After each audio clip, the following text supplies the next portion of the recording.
Back outside, it's great TV time, and finally, we're going to get these bacon cookies that we've heard, I think. No, I didn't bring the bacon cookies. I forgot them again, Bill. We'll talk about that next. It's great TV starting now. Fire it up.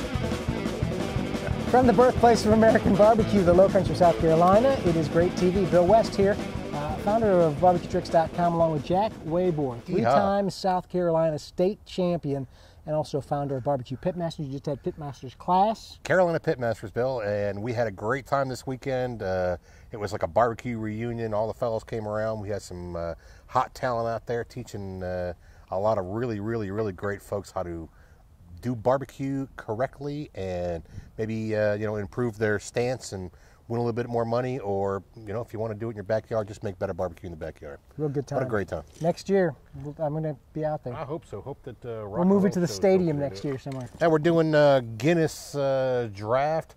Of course, I'm all decked out here for the St. Patrick's Day occasion. Just in time. We're trying to get Bill to wear some beads. So maybe here you go, Bill. I said, what do I have to? What do I got to do to show that? I don't know. I don't want to know about the beads. Now, be careful of the microphone here. Happy St. Patrick's Day, everybody, and remember, pastrami is smoked corned beef. So put your corned beef on the smoker, make pastrami, and serve it up with sauerkraut. Have a good time.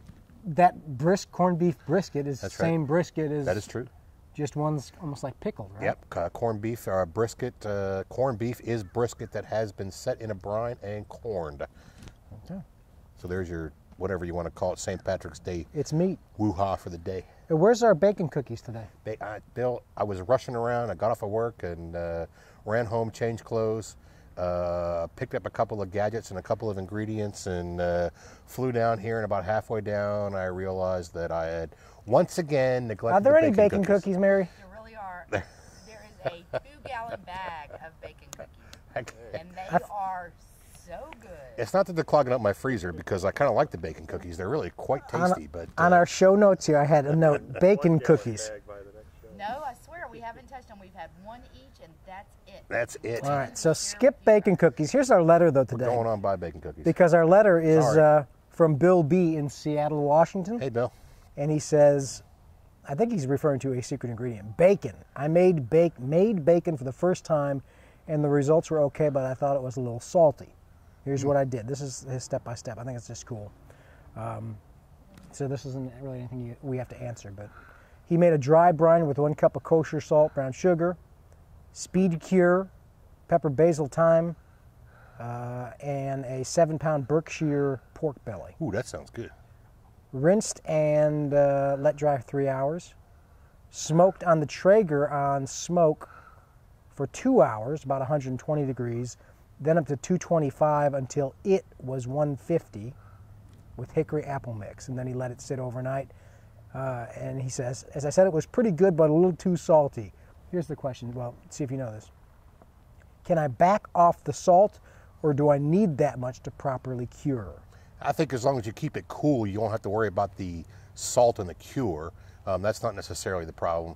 I would actually, if I was looking at it, I might take a look at that speed cure and find out what that's all about. I've never heard of anything called speed cure before. So if it's bringing too much salt, I would look at the speed cure first, see if that's something you want to back off, or how much salt, the sodium content in that. And then if you want to keep the speed cure is creating the preservative for you. You can back that out, or you can take out the little bit of the kosher salt or whatever. You can maybe cut it in half, and you might find yourself being a little bit better. Have you made that? Have you done bacon before? I have never made bacon. We are looking for a quality source in South Carolina for good pork belly, and right now I can't find skinless pork belly, and the price is astronomical down here. I'm trying to find somebody that'll sell it to me without skin on, because if I buy skin on pork belly and I pay $3.99 a pound for it, and I take the skin off, then I'm throwing away probably $4 or $5, and it's going to make it almost cost prohibitive. So I am looking for expensive for pork rinds, right? It's expensive for bacon, and I'm not interested in paying $10 a pound for bacon. Although I have paid $10 a pound. What was there was a meat source that you say sponsors a lot of teams. What's that called? Yeah, we use Winninghams often. You were talking about Snake River Farms, And Snake River Farms does have high quality pork belly. But man, I tell you, Snake River Farms shipped to your house is an expensive proposition. Okay. No doubt. So that's maybe is that something that's needed out there, at least for South Carolina? Yeah, I think so. Bill, thanks for the letter. Let's get our great plate on today. We always love great plates either via Facebook or at greattv.com. Upload them there. Send them to me. Trucker Warren checking in again, and his note says, baby back ribs smoked on the Weber. Awesome. Also served with drunken mushroom risotto made on the Weber as well. That might be cool. We have a Weber gadget today if you want to zip right into the gadget. And yeah, let's get the gadget out. By the way, thanks Trucker Warren. He's an interesting dude. He's got some video stuff on his I think it's truckerwarren.com. He takes pretty good care of us, I'll say that. Our gadget today, thanks to the guys over at Cook and Out. Cooking Out. My buddy Tim at Cooking Out was with me this weekend at Carolina Pitmasters, and he said, hey, you want some gadgets to do in the show? And of course I always do. And this is called Smokinator 1000. I've seen this before. Now this is probably not the way it should be held, is it? Or is it? It is. Doesn't it? Yeah, like this. The Smokinator 1000 converts your Weber kettle into a smoker. And if he was doing the Weber kettle thing, I'm sure he was, if we were smoking ribs on a Weber kettle, this would be a good way to go ahead. It kind of makes your Weber kettle offset, so that it keeps the radiant heat off of the ribs and keeps them from burning up. Has a water pan in it, and you put your charcoal in, and it really does a good job. The first time I saw a Smokinator was, it was 5 years ago at the Carolina Pitmasters class. A fellow brought one. As a matter of fact, my buddy Doug Quinn brought it. And okay. So it goes in like this, and you put chips here or water? No, water goes in here. Chips go on the smoke. So what does that do? On the grill? Provides moisture in the environment. So and chips go right on the coal. Yeah, see, it's got a baffle. This is called the baffle, and this is called the steam pan. Okay.